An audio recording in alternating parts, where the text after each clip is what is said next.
Emang orang bijaksana tuh pengennya ngomong pakai teladan. Aku juga masih belajar di tahap itu. Mahatma Gandhi juga ada kisahnya seperti itu. Open mind and action. Ada seorang anak yang kecanduan permen. Canduan ya gula-gula sih, belum zaman permen ya, gula-gula di zaman itu. Bapaknya marah-marah terus tiap hari karena anaknya udah kegemukan, obesitas, susah gerak dan sebagainya. Kamu berhenti makan gula, udah, jangan makan gula lagi. Anaknya nggak mau, ngotot aja, mau makan aja terus. Akhirnya si orang tua bingung kan. Di kebingungannya dia punya ide. Bukankah ada satu orang yang paling bijaksana di India ini? Harusnya dia bisa dan dia tahu caranya bagaimana biar anak saya berhenti makan gula-gula. Kesono sama anak gua. Kesono sama anaknya. Wahai Mahatma Gandhi, bukankah engkau orang yang bijaksana? Tolong bantu aku menasihati anakku biar dia tidak terlalu banyak makan gula-gula lagi. Mahatma Gandhi cuma bilang apa? Datang kemari 1 bulan lagi dan tetap lakukan apa yang biasa kamu lakukan untuk membuat dia berhenti makan gula-gula. Nasihati dia terus. Setelah 1 bulan lamanya silahkan balik ke sini lagi jika memang belum berhenti. Jika memang belum berhenti, bawalah ke sini, maka aku akan nasihati. Bingung, namanya juga orang bijaksana ya udahlah nurut aja. Walaupun aslinya nasihati susahnya apa sih? Ya udah, langsung aja kan mikirnya gitu ya. Bener, 1 bulan lamanya udah tetap di ini, tetap nggak bisa. Akhirnya balik ke Mahatma Gandhi. Mahatma Gandhi, saya sudah melakukan apa yang kau perintahkan, udah semuanya udah aku lakukan untuk membuat si anak ini berhenti makan gula-gula. Tapi kenyataannya dia tetap makan gula-gula. Ya udah, bawa anakmu kemari. Cuma dielus kepalanya, kagak botak ya. Bukan saya itu maksudnya.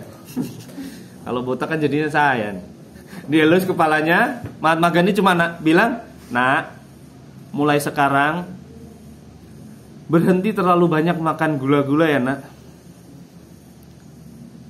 Si anak itu bilang apa? Cuma bilang, "Baik, kek." Cuma gitu, wahai Mahatma Gandhi. Yakin kau bisa membuat dia tidak lagi makan gula-gula terlalu banyak. Pulang saja dulu. Kalau memang tidak berhasil, kembalilah ke sini 1 bulan lagi. Balik kan? 1 bulan berlalu, balik lagi. Nggak berhasil. Nah, akhirnya orangnya balik lagi. Mahatma Gandhi ya biasa aja. Tapi kan orang merasa bingung kan, yang banyak yang lihat kan. Emang nggak berhasil. Ternyata orang itu marah-marah. Wahai Mahatma Gandhi, apakah engkau mengerjaiku di pertemuan pertama? Jikalau hanya, "Nak, berhenti ya terlalu banyak makan gula-gula." Kenapa nggak dari pertama aja di ngomong gitu? Kenapa harus nunggu 1 bulan? Kan aku jadi capek, akhirnya jadi harus kesini 3 kali. Wah, padahal tempat kita jauh. Nah, terus kenapa kamu sekarang datang ke sini? Ya, ternyata anak saya sudah berhenti makan gula-gula katanya. Dan ternyata cuma kayak gitu doang kamu ngasih taunya. Kenapa nggak dari pertama aja? Saya sungguh agak bingung dengan hal itu. Makanya saking penasarannya saya datang kembali ke sini. Mahatma Gandhi bilang, "Nak, sesungguhnya waktu pertama kali engkau datang, aku tidak berani menasihati anakmu. Karena mungkin dia tidak akan berubah. Saat engkau pulang, dalam 1 bulan itu aku berhenti makan gula. Dan berhenti memakan apapun yang mengandung gula. Sampai tubuhku kurus kering. Dan engkau kembali, lalu aku baru berani memberikan nasihat pada anakmu. Ketahuilah, Nak, bahwa teladan itu berteriak lebih lantang daripada lisanmu." Nah, aku hanya ingin melakukan hal itu dalam kebotakanku ini. Semoga aku kalau ngomong soal kepercayaan diri lagi lebih didengar. Enggak yang bikin orang, "Wah, Mas Lido mah udah banyak privilege mah ya pasti pede lah." Enggak yang kayak gitu. Aku lagi berusaha apa ya yang membuatku malu apa ya? Aku kemarin udah pakai Honda motor gede CB. Tak turunin lagi jadi Supra X125 butut lagi. Ya nggak ada yang merendahkanku juga, bingung saya. Nyari orang yang merendahkan susah banget. Di level tertentu kalian mau pakai apa aja terhormat teman-teman. Ya walaupun saya belum di level itu juga ya. Walaupun masih kayak gitu doang ya. Tapi maksudnya semoga itu udah bisa menginspirasi. Semoga itu udah bikin kalian oh iya ya. Ya udah, berarti aku nggak usah ngerenin diri pakai aksesoris. Yang di-upgrade itu dalemannya. Laptop itu dibilang gahar bukan karena lampunya warna-warni. Bukan karena bentuknya yang keren. Bukan karena yang direndam di air. Ya kan ada ya laptop yang di dalam kayak akuarium itu, tahu nggak? Itu kan kelihatan keren. Tapi dia dibilang gahar ya karena RAM-nya gede, terus VGA-nya gahar, terus prosesornya, terus memorinya kan tetap isinya ya yang di-upgrade ya. Dibilang gahar kan tetap itunya kan. Ya sama, kalian juga. Apa? Ya kalau 3 hal, aset dalam diri itu 3 hal. Knowledge, skill, and health. Health itu kesehatan. Kesehatan fisik ataupun mentality. Fisik tuh ya kalian sehat, ya fisiknya sama mentalitasnya. Nah setelah itu hal-hal itulah yang membuat kamu punya aset-aset di luar diri kalian yang ngikut. Kalau diri kalian udah cukup berkualitas, sesuatu yang di luar itu akan ngikut. Relasi ngikut. Hari ini mungkin kalian dikasih tugas cari relasi agak gimana gitu ya. Kok kayak malu-malu gimana ya Pak ya? Kok takut-takut gimana ya? Tapi kalau kalian kualitasnya beda, itu orang yang nyamperin kita loh. Orang yang datengin kita loh. Orang yang minta bantuan kita loh. Jadi kita nggak perlu nyari relasi pun mereka hadir. Mereka yang datang. Ya walaupun aku tetap kejar relasi juga. Karena kan ada orang-orang hebat di luar sana yang aku perlu kenal, aku perlu tahu, aku perlu belajar dari mereka. Aku kejar relasi terus. Dan dengan kualitas yang terus meningkat, bangun relasi jauh lebih mudah.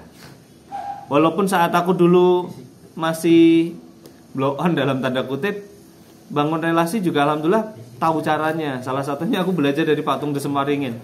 Intinya kalau ketemu orang yang lebih hebat, jangan minta 4 hal. Jangan minta utang, jangan minta duit, jangan minta kerjaan. Minta kerjaan aja nggak boleh. Kenapa? Karena kalian datang dengan postur rendah kan, minta. Yang keempat adalah jangan minta 3-3-nya. Itu lebih parah ya. Maksudnya terus datangnya dengan cara apa? Kan kita belum punya apa-apa. Pasti punya sesuatu. Kamu tuh punya banyak privilege. Cuma kamu gak sadar itu, kamu gak syukuri itu. Apa? Ya otak, tenaga, waktu, luang. Berarti kamu datang Pak. Datang lamar kerja. Ini cara ngelamar kerja 98% berhasil kata Pak Tung de Semaringin. Caranya gimana? Pak, saya Lido, saya pengen bekerja di sini dan saya ingin membantu Bapak untuk lebih sukses dalam bisnisnya. Wih, keren banget kamu. Emang kamu bisa apa? Saya belum tahu saya bisa apa, tapi Bapak pasti tahu bagaimana caranya memanfaatkan saya untuk membuat Bapak lebih sukses. Silahkan manfaatkan saya untuk membuat Bapak lebih sukses. Wih, gimana? Kira-kira diterima nggak? Belum tentu. Masih ditanya dulu. Ntar dulu. Kamu minta gaji berapa? Bapak maunya nggak ngasih gaji berapa? Kalau Bapak belum berani ngasih gaji saya, nggak perlu digaji. Nggak perlu digaji. Kita buktikan dulu aja Bapak. 1 bulan gratis. Silahkan manfaatkan seluruh sumber daya yang ada, yang saya miliki untuk kesuksesan Bapak. 1 bulan ya Pak. Setelah itu baru kita profesional. Kira-kira Bapak suka nggak dengan kerjaan saya? Kalau suka, oke, kita lanjut. Kalau nggak suka, saya siap dipecat tanpa baper. Kira-kira diterima? Kalaupun dia nolak, kita masih bisa ngotot. Tapi kita nggak lagi butuh kerja, nggak lagi butuh pegawai. Bapak yakin nggak butuh pegawai seperti saya? Mungkin Bapak nggak butuh pegawai, tapi yakin nggak butuh yang seperti saya, Pak? Kalau kompetitor Bapak yang dapat saya, sayang loh, Pak. Padahal Bapak udah tahu saya duluan. Harusnya Bapak yang dapetin saya. Jadi datang posturnya gede. Kenapa? Karena kita memberi datang itu. Datang itu posturnya ngasih kan. Nggak minta apapun aku ya. Aku mau ngasih sesuatu. Itu di level kalian nggak punya apa-apa aja, bisa sepede itu. Wah, itu patung desem luar biasa emang. Aku juga waktu itu wah gila ya. Dan itu aku terapkan waktu aku magang di Bogor. Aku terapkan bener waktu aku magang di Bogor. Dan alhamdulillah jadi manajer tanpa ngelewatin jalurnya. Langsung lompat. Ya karena ya kalau udah ngomong gitu ya emang harus semangatnya beda ya. Nggak bisa malas-malasan tuh beda. Masa ngomongnya gagah waktu kerja malas-malasan, kira-kira gimana? Ya nggak masuk. Emang ya kita harus bawa semangat yang berbeda juga. Gitu, bismillah ya. Semoga teman-teman di sini udah nggak ada yang insecure, minder, apalagi istilahnya nggak pede, mental block. Ah itu udah nggak ada lagi buat teman-teman ya. Insya Allah ini ya. Mau melatih percaya diri ya bersama saya? Mau? Ayo. Kita botak semua. Ya, botak aja semua ya. Ini kayaknya asertif untuk mengajak cari teman nih, Coach. Tenang, yang dilihat kualitas kalian kok.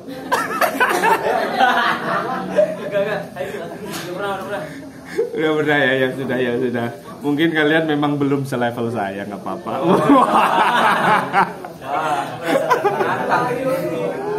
Oke. Ya udah, kita lanjut materi yang lain. Yang di YouTube, dadah dulu ya.